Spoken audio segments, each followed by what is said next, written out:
Tonight, you step into a corridor of mirrors where every reflection is a version of you that might have been until one reflection turns its head and whispers a truth so simple it feels impossible. The world doesn't happen to you, it answers you. If you stay with me to the last breath of this journey, I will show you the hinge that swings the door between fate and authorship. The hidden mechanism Abdullah gave Neville and Joseph so you can turn it with your own hand. You have felt it, haven't you? That quiver beneath ordinary moments, like the air itself is a drum waiting for your stick. Some call it imagination, others faith, but by any name, it is not a spectator sport. It is the first principle, the quiet king. Neville called it the creative power. Joseph called it the subconscious mind. Abdullah, fierce and unwavering, demanded it be treated as law, not philosophy, law. The moment you accept this, your life stops being a collection of accidents and becomes a series of answered decisions. Picture a night train cutting through the dark, windows black, rails singing, you're inside, forehead on the glass, trying to guess your destination from the shapes of passing trees. That was me, years ago, racing toward outcomes I hadn't chosen, hoping speed could substitute for vision. Then I heard the older teaching, begin with the end. Not a timid wish, but the felt fact, seated in the body like a certainty. The car didn't slow, the scenery changed. I learned that the tracks rearrange themselves for a traveler who knows where he already is. Abdullah would slam doors to make a point. We do not argue with results, he'd say without saying. We assume. Neville would sit in a chair and enter the place beyond eyes, beyond effort, and clothe himself in the finished feeling. Joseph would counsel the simple, stubborn ritual. Keep your mind busy with the expectation of the best. This is not superstition. It is a consistent experiment run by saints, scientists, and skeptics disguised as ordinary people. Believe, and reality fraternizes with your belief. Doubt, and reality fraternizes with your doubt. The universe is exquisitely polite. It keeps the appointment you make with your inner word. But here's a detail the books sometimes whisper too softly. This power is not a lever to bend strangers. It is a key to your inner door. Changing others is the theater of frustration. Changing your state is the technology of miracles. Observe the pattern. When you refuse to be hypnotized by appearances, appearances organize around your refusal.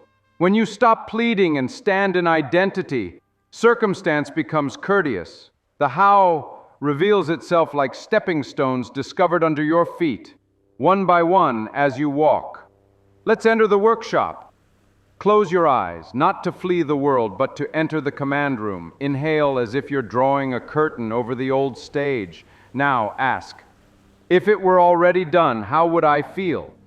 Don't chase fireworks. Find the quiet click of completion. Relief. Gratitude that has already spent the coin. The subtle ease of recognition. Your body understands before your mind negotiates. Let the shoulders drop. Let the breath lengthen. Sit with it, 30 seconds. 60.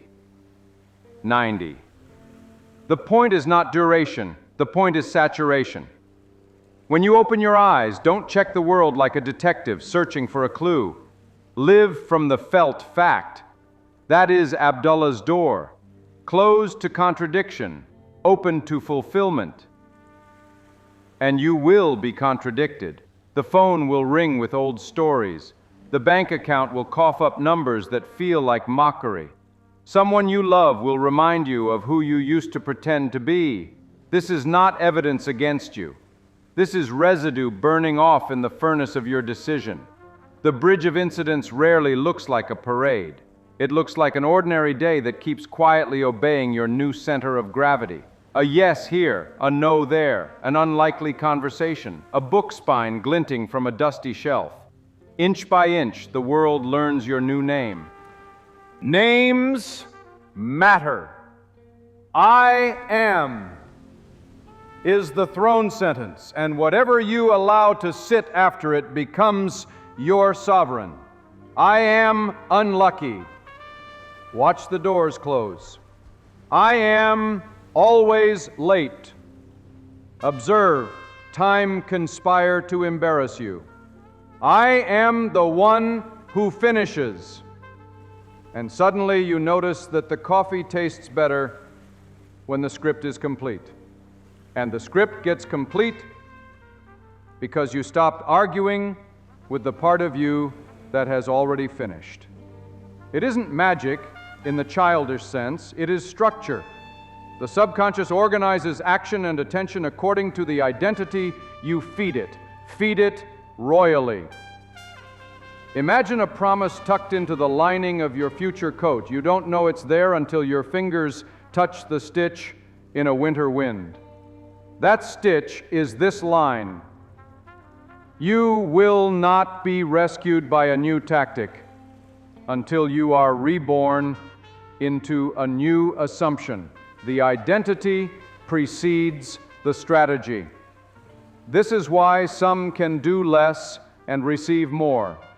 Not because the world is unfair, but because they stopped being an applicant and became the owner. Owners behave differently. They wait differently. They choose differently. The air treats them differently. Now, before we go any further, this is your invitation. If something in you is ready to stop living by accident and start practicing authorship like a daily art, join the 21-day challenge linked in the description and the pinned comment. 21 dawns of training your inner word, rehearsing the finished feeling and stacking proof that belief isn't a slogan, it's a scheduler of events. Don't do it to try. Do it to confirm. There's a difference between testing the ocean with your toe and remembering you were born to swim. Return with me to the corridor of mirrors. Each reflection is a life downstream of a specific assumption. The version of you who never forgave the past wears a heavy coat. The one who forgave walks in shirt sleeves through December and never shivers.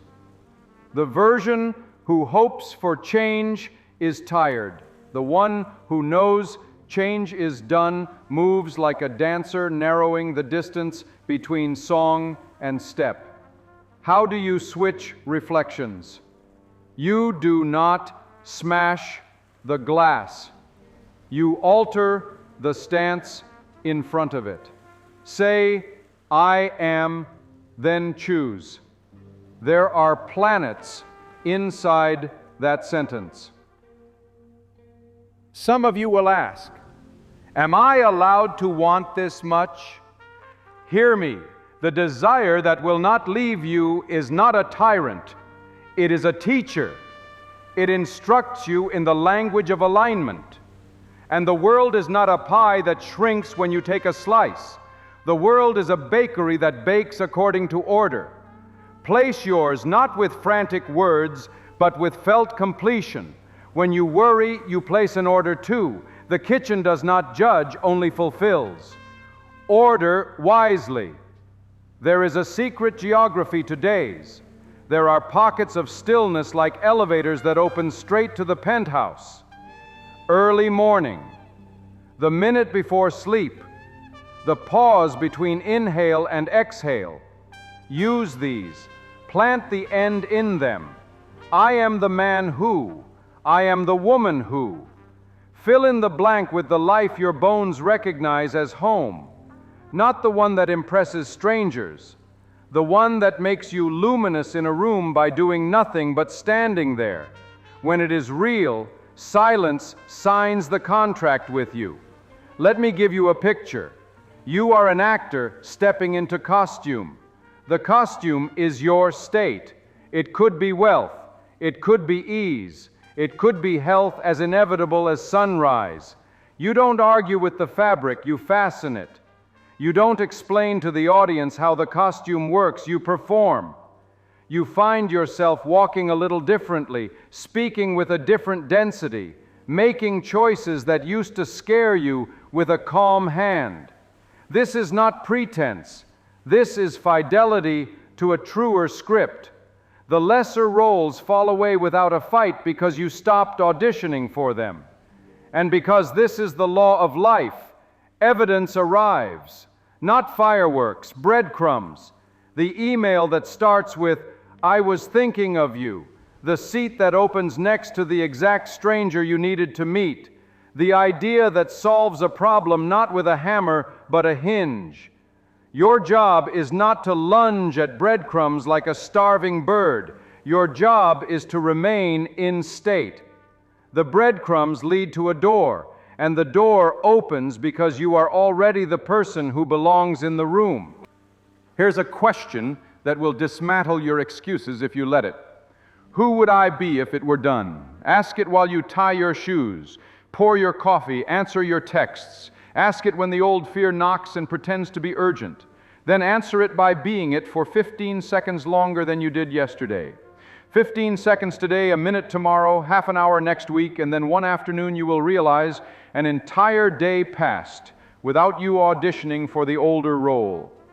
This is how mountains move, not under duress, but under identity. And now, a hook for the heart that loves to be surprised. What if the very obstacles you dread are not barricades, but pieces of training equipment, custom made to condition you into the person who can hold what you've asked for without dropping it?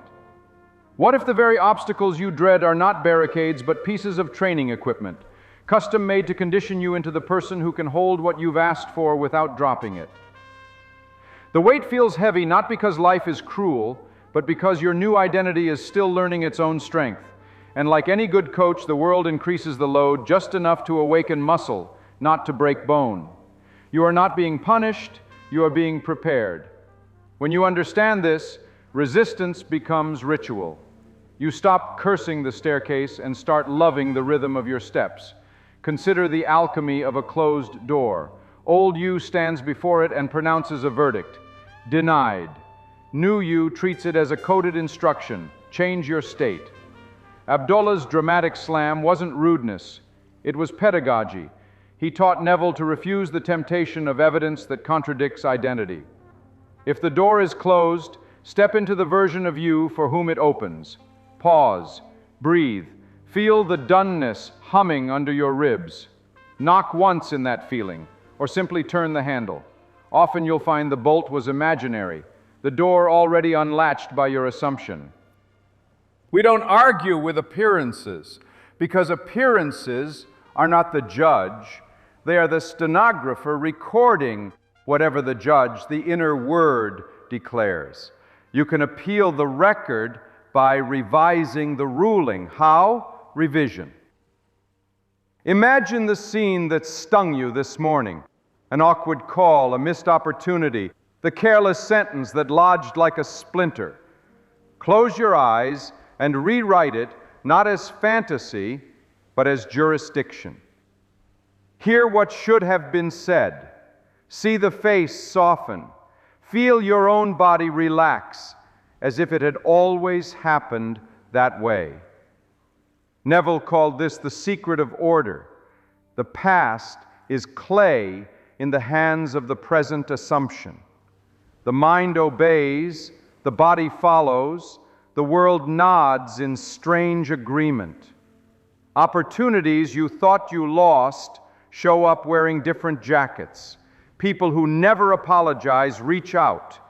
Coincidences stop being coincidences and start being choreography.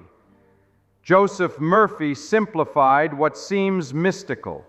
The subconscious accepts the idea that is emotional and repeated, not shouted, felt. A whisper, if saturated with certainty, carries farther than a scream. Craft your language with care. I am becoming keeps the blessing in the lobby. I am hands it the key. This isn't self-deception, it is self-direction. Your nervous system doesn't patrol the difference between memory and vividly imagined present. It patrols intensity and repetition. Offer it a steady feast of the end, and it reorganizes habits without melodrama. One day you notice you are a morning person because the version of you who finishes rises before dawn, and your alarm became a conversation instead of a battle. Let's draw a map of practice. Clean, simple, repeatable. First, state selection. Decide who you are being today. Not in 1,000 categories, in one sentence. I am the calm architect of my day. I am the receiver of timely opportunities.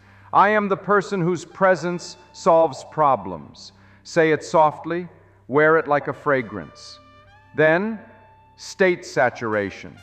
Find 3 anchors, mundane actions you do every day, to load with your sentence. Coffee cup to lips, feel the identity. Hand on the doorknob, feel the identity. Phone face up on the desk, feel the identity. No fanfare, just saturation. Second, imaginal appointment. 2 minutes before sleep, rehearse the end as if you were rewatching a favorite scene. Not the whole movie, one scene that proves the movie's outcome. A friend congratulating you. A bank notification with the exact number you claimed. The doctor saying, "All clear," with the tone you can recognize in your bones. Keep it brief and complete. Many make the error of stuffing 10 desires into one session and leave the table hungry.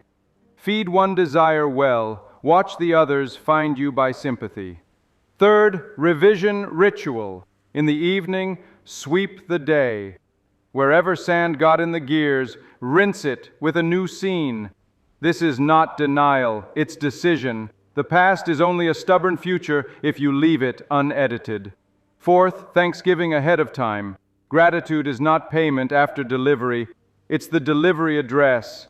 Write or speak a minute of thanks for outcomes that have already occurred. The tone matters, not pleading, not bargaining, but recognition. You are not begging a distant power, you are acknowledging a law in motion. Now, about action. People here assume the feeling and imagine a couch-based salvation. But inspired action is not the enemy. Forced action is. When you are in state, the body becomes an elegant instrument. Tasks that used to feel like pushing a stalled car now feel like rolling a well-oiled bicycle downhill. You make the call without rehearsing doom. You draft the proposal with hands that know what the result already is. You reply to the message that intimidated you last year and notice your pulse stay slow. Wu Wei, action through non-straining, is no longer a concept. It is how your Tuesday afternoon behaves. One caveat for lovers of control: the bridge of incidents won't ask your permission to look ordinary. You'll plan for a straight path and be given a staircase. You'll picture a staircase and be given a glide. Do not micromanage the bridge. You are not the carpenter of every plank. You are the owner crossing in good shoes. The mind that insists on knowing every bolt is the same mind that keeps you at the dock. Trust the bridge. Walk. There will be archetypes at your shoulder. Fear dressed as prudence. Shame dressed as humility. Cynicism dressed as sophistication. They will ask sly questions. What if you're deluding yourself? What if the world doesn't work like that? Who do you think you are? Answer without heat. I am the one who decides. If necessary, end the conversation with silence. The silence of a person who has already purchased the ticket. Sometimes the test will be subtler. You will achieve an early win, and the old identity will try to collect it as evidence that nothing really changed. Lucky break. Do not insult your new self by calling it luck. Call it pattern. Call it law. Then stack another proof. You are not chasing momentum, you are revealing it. Let's talk about money, because money is a clarifying mirror. Those who fear it pretend it is dirty. Those who worship it pretend it is salvation. It is neither. It is a language the world uses to measure exchanges of value and trust. In the hands of a coherent identity, it becomes a loyal employee. Assume abundance not to decorate your ego, but to decorate your service. I am richly supplied to deliver rich service. Watch how this phrase reorganizes how you listen to people, how you craft, how you price, how you give. You will find that generosity and precision are not opposites, they are twins. Health too has its law. The body hears your inner courtroom. If you declare yourself fragile, it develops a taste for evidence. If you declare yourself recovering, it recruits every microsystem to help. No, you do not bully pain with slogans. You befriend the state of wellness and let it introduce you to decisions that match. You drink water the way a king signs treaties. You sleep like a hermit who knows the world will be there in the morning. You move, not to punish yourself, but to communicate aliveness to your cells. The body loves being believed in. Relationships, the graduate school of assumptions. Everyone is me pushed out is not permission to manipulate. It is an invitation to responsibility. If you keep meeting the same character in different costumes, check your casting call. Are you secretly auditioning only those who confirm an old wound? Revise the casting, write a new role. I am easy to love and natural to respect.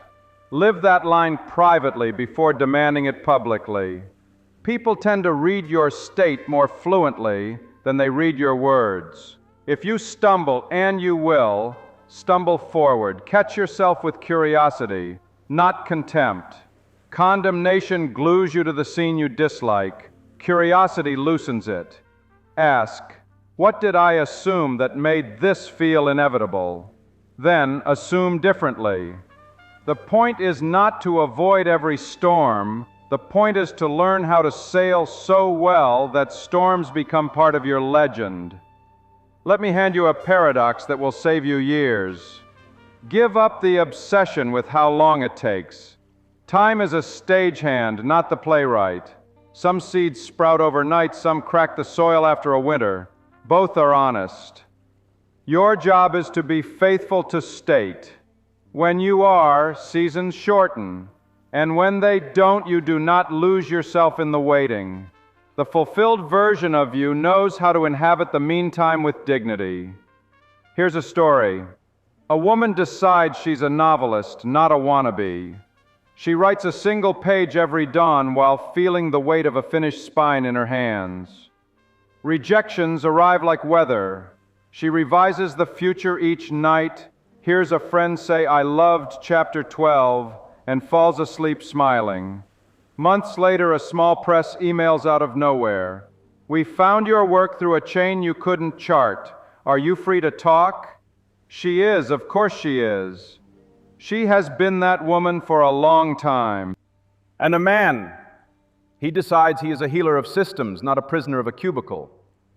He holds the feeling of being paid to solve intractable problems with elegance. He studies without strain. He offers help where he is, quietly fixing snarled processes. One day, a consultant lands in his building and recognizes his state in 5 minutes. "You're doing my job already," she says. "Come do it with a bigger canvas." He doesn't need to beg. He only needs to accept the invitation he wrote months ago. As you accumulate these lived parables, remember the oldest instruction: keep your inner word clean. Do not swear oaths to defeat. Do not make clever jokes that bind you to smallness. Humor that lifts is medicine. Humor that shrinks is poison.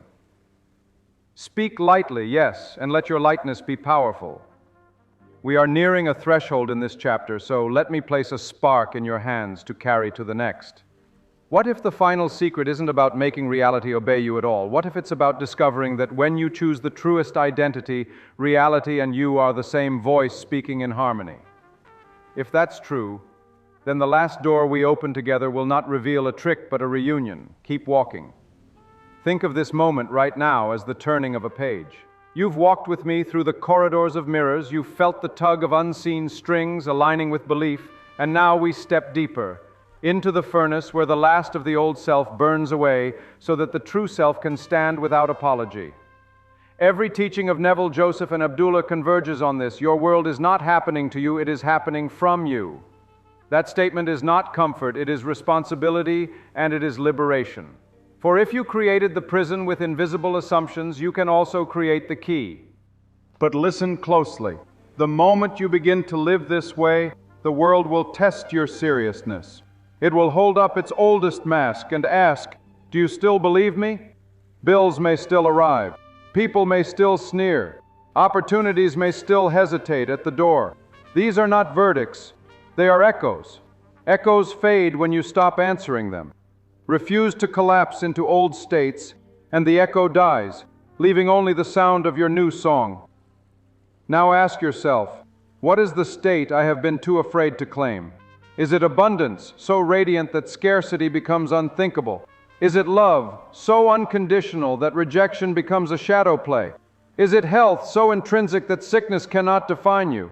Whatever it is, step into it now, not tomorrow. Not when circumstances behave. Now, say it, I am, and complete it with the most daring truth you can imagine. The earth beneath your feet listens. But here's the secret we've only hinted at until now. If you walk far enough into assumption, you discover there is no difference between imagination and reality. They are not two separate countries. They are one land seen under different suns. And the final revelation is that the one imagining and the one experiencing are the same being, you. So when you declare I am, you are not begging, you are not bargaining, you are remembering. This remembrance demands practice, but not struggle. Think of the child who decides the blanket is a cape. No committee, no evidence, no statistics. The blanket becomes a cape because the child refuses any other explanation. And suddenly, the child flies. You are that child again, except the cape is your state and the flight is your life, rearranging itself to match your decision. And yes, there will be mornings where the cape looks like only a blanket. That is where faith begins. Not blind faith, but practiced faith. The willingness to feel the end even when the middle seems stubborn. Neville called it living in the end. Joseph called it busy expectation of the best. Abdullah called it refusing the evidence of the senses. Different words, one truth. Now, let's go further. Imagine your life as a great theater. The cast has always waited backstage for your cue. The stagehands are silent until you give the line. You've been ad-libbing without realizing it. Sometimes whispering defeat, sometimes mumbling compromise. But tonight, you take the script back into your own hands. The curtain rises when you say so. The spotlight moves when you step into it. What line will you deliver? Say it now. Quietly, under your breath if you must. I am, and then the life you came to live. Let it resonate in your chest. The theater adjusts. Watch. And here's the final paradox. The more you surrender to this identity, the less effort you need.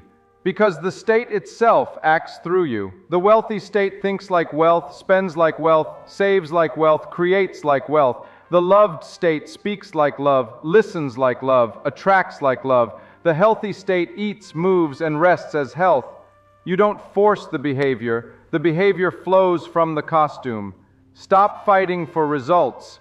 Fight only to stay in state. That is the true battle. And so I leave you with this. Tonight, when the world grows quiet and your head rests on the pillow, enter the state as if it were already fact. Drift into sleep, not as the person who hopes, but as the person who is. Repeat this for 21 nights, and you will not recognize your own reflection, which is why I remind you, our 21-day challenge is waiting for you in the description and pinned comment. That is where you train the invisible muscle until it becomes second nature, because this is not theory, this is transformation. But But beyond even that challenge, there is something greater, something I will only reveal at the close of our journey. The hidden promise that Neville, Joseph, and Abdullah guarded for those willing to stay until the very end. Stay with me, because what comes next is not just about desire fulfilled. It's about the unveiling of who you truly are, beyond desire itself. Imagine yourself walking through a vast library with no walls, only endless shelves floating in light. Every book is a life you could live, already written, already complete. Some spines glitter with prosperity, some hum with love, some pulse with vitality. Others whisper of mediocrity, fear, or despair. Which shelf you stand before is not dictated by chance. It is dictated by identity. The librarian, who is none other than your own subconscious, asks you one simple question each day: who are you? Your answer determines the book that is placed in your hands. Most people shuffle through the stacks, muttering old answers. I am unlucky. I am tired. I am broke. I am unworthy. And so they are handed books that match those words.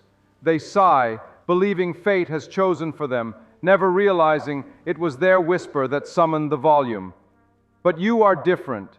Tonight you learn to speak louder, to say with clarity, I am the author of my wealth. I am radiant with love. I am the one who finishes. I am health itself. And the librarian smiles, for the library obeys. The book changes in your hand. You flip the first page and life begins to reenact the new script. This is not metaphor. It is method. You already know this because you've lived it in fragments. The time you decided with stubborn certainty that you would pass the exam, and somehow answers surfaced in memory you didn't know you had. The moment you declared the job was yours, and the interviewer reflected back the conviction already in your voice. The instant you knew the relationship was over, and within days it dissolved as if the world itself had overheard your decision. These were not coincidences. These were rehearsals. Now you rehearse deliberately. There is a rhythm to creation, a pulse older than stars. Assume, persist, receive. Assume, step into the end as though it were present. Persist, refuse to bow when appearances test your loyalty. Receive, open your hand without doubt when the gift arrives, even if the wrapping surprises you. The world is not stingy.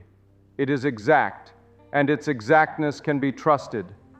But let us go deeper. What is the engine beneath assumption? It is not arrogance. It is not denial. It is memory. The strange, sacred memory of who you really are. Consciousness itself, infinite and indivisible, pretending to be small until it remembers its size.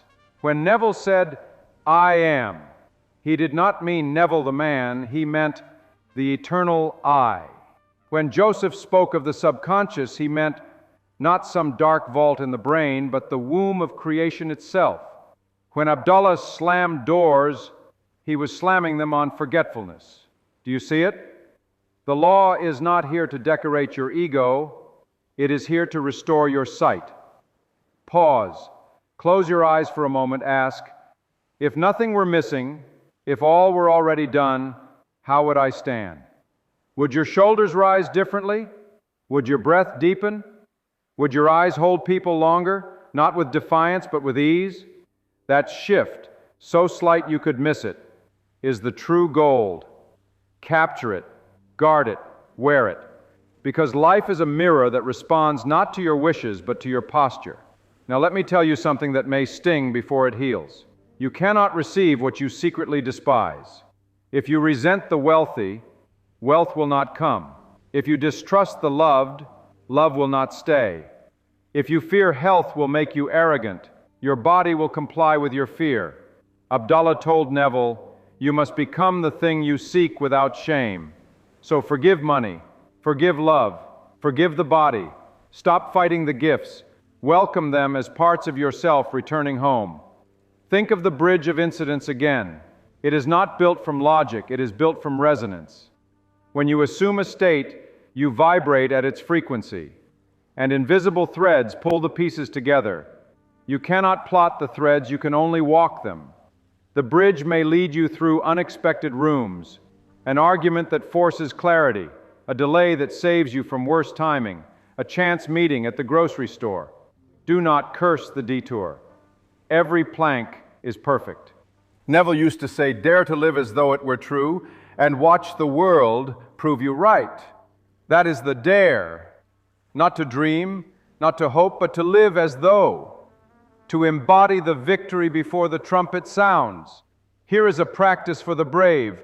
Choose one desire tonight. Not 5, 1. Enter the end in imagination. Feel it until the air changes in your chest. Then for the next 7 days, refuse all speech, all complaint, all thought that contradicts it. Treat every doubt like a knock on your door you do not answer. By the end of 7 days, you will notice the ground under your life has shifted. Doors will creak open. People will behave differently. Even your own face in the mirror will look more like the one you glimpsed in imagination. That is proof. Small at first, but proof. Proof breeds faith. Faith breeds persistence. Persistence breeds fulfillment. But here is the revelation waiting just around the bend, the one most never dare to face. When every desire is fulfilled, when every identity is worn like a costume, something greater steps onto the stage. The real secret Abdullah hinted at, the one Neville veiled in parable, the one Joseph wrapped in gentle words. You are not merely a dreamer of specific dreams, you are dreaming itself. Stay with me, because in the next breath we will uncover what that truly means. And here we are, at the threshold most seekers never cross. Up until now, we've spoken of desires, of wealth, of love, of health, of purpose. All beautiful, all necessary, for they are the sparks that guide us through the labyrinth. But sparks are not the fire. The fire is this: you are not merely the one who dreams, you are dreaming itself. Think about it. Every desire you've ever had, every longing that has ever risen in you, every picture that has ever filled your imagination, where did it come from? Did you order it like a package from a catalog? Or did it arrive like a whisper, unbidden, undeniable, as if something deeper than you was trying to remind you of itself? That's the hidden truth Neville tried to tell when he said, "Your imagination is God." Not that you are a small human borrowing from a distant divinity, but that the very act of imagining, of feeling the realness of the unseen, is the activity of God within you. Joseph called it the subconscious, but what he meant was the infinite intelligence that never sleeps, that answers every seed planted, whether by fear or by faith. And Abdullah, stern, uncompromising Abdullah, trained Neville to stop treating imagination as a plaything and to revere it as the workshop of destiny. Let me show you an image. You are standing at the edge of an ocean at midnight. The waves are calm, the horizon endless. Every star above you is a desire waiting to be born. You reach up, pluck one, and close your fist. That star melts into a seed, warm in your palm. You plant it in the soil of your mind. Days pass, weeks perhaps, and then the bridge of incidents begins. A chance conversation, a door opening, an obstacle that forces growth. Finally, the harvest. You hold the fruit of the star you once plucked. But notice, when you look up, the sky is still full, infinite, endless. Because the ocean is not outside you. The stars are not outside you. They are you. You are the dreamer dreaming both the longing and the fulfillment. So the deepest liberation is not getting what you want. It is realizing you are the source of the wanting itself. This is why the final teaching is not about effort. It's about remembrance. You do not need to become divine. You are already divine. You do not need to beg reality to listen. Reality is your echo. You do not need to chase abundance, love, or health, They are costumes waiting for you to wear them. The only task is to stop pretending you are smaller than you are. Neville put it bluntly. Change the concept of yourself, and you automatically change the world in which you live. Do you see why?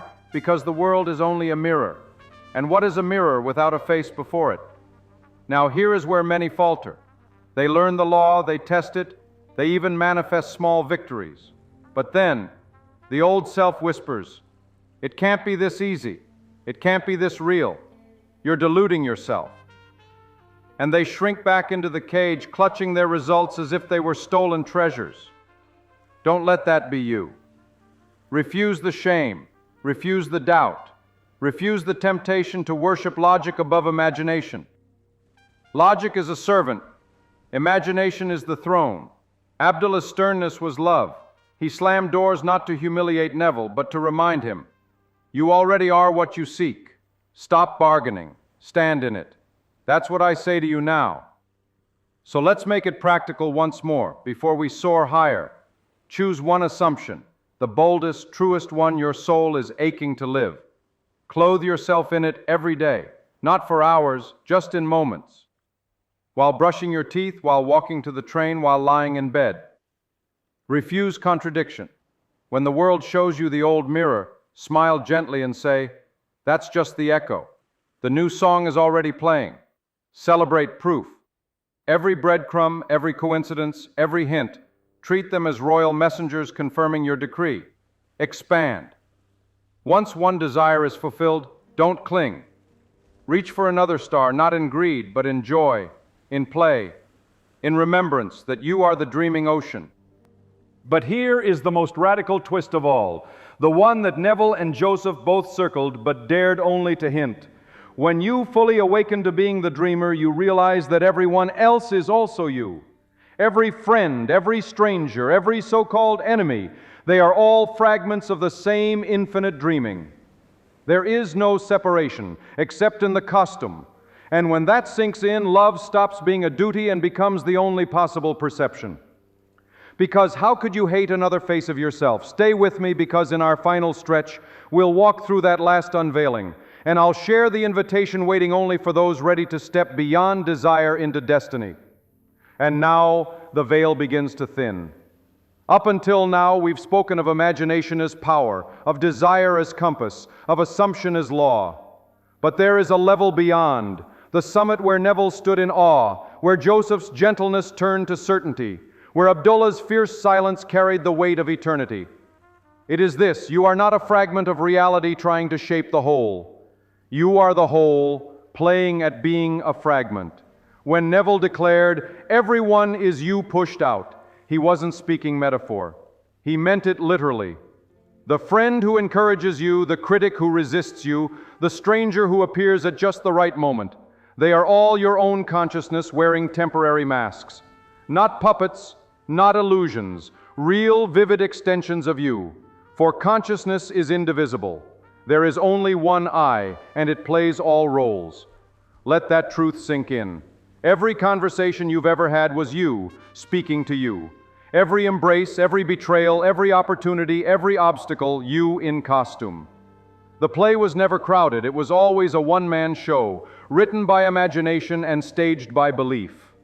This is not to diminish the individuality of others, but to elevate your understanding of unity. When you look into the eyes of another and see only a stranger, you miss the mirror. When you look and see yourself in another form, wounded or radiant, timid or bold, you awaken to the grand truth. Love is not optional, it is recognition. Love then becomes effortless, not sentimental, not indulgent, but a profound seeing. You forgive not because it is noble, but because you finally understand.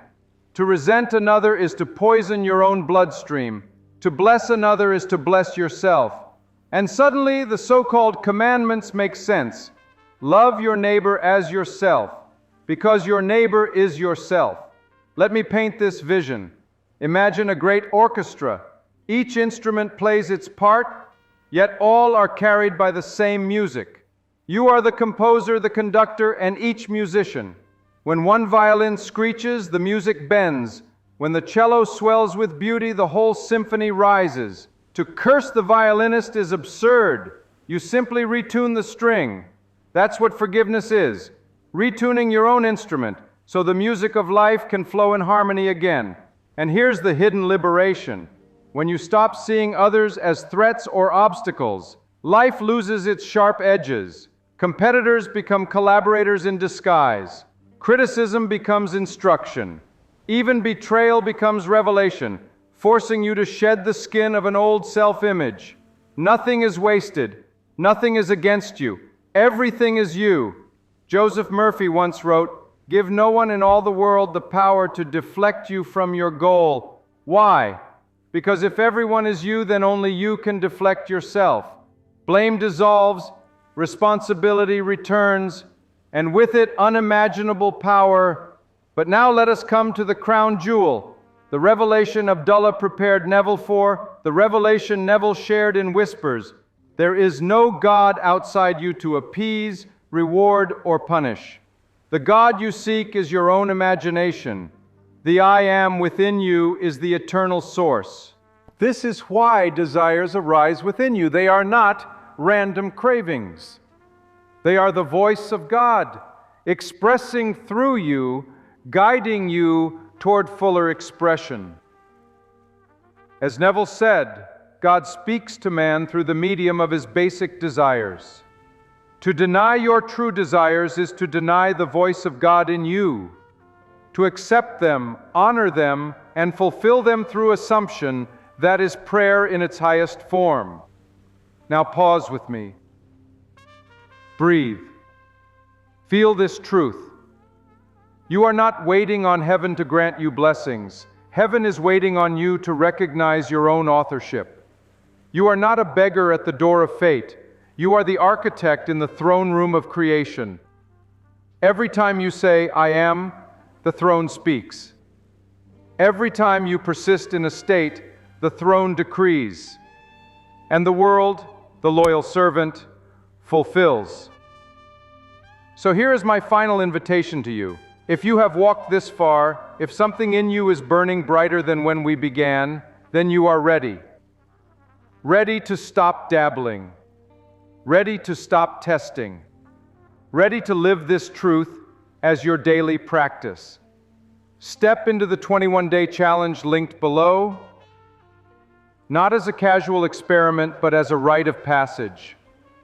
21 days of training your imagination to obey you, of clothing yourself in the end, of revising your past and scripting your future until you no longer believe in the law, you embody it.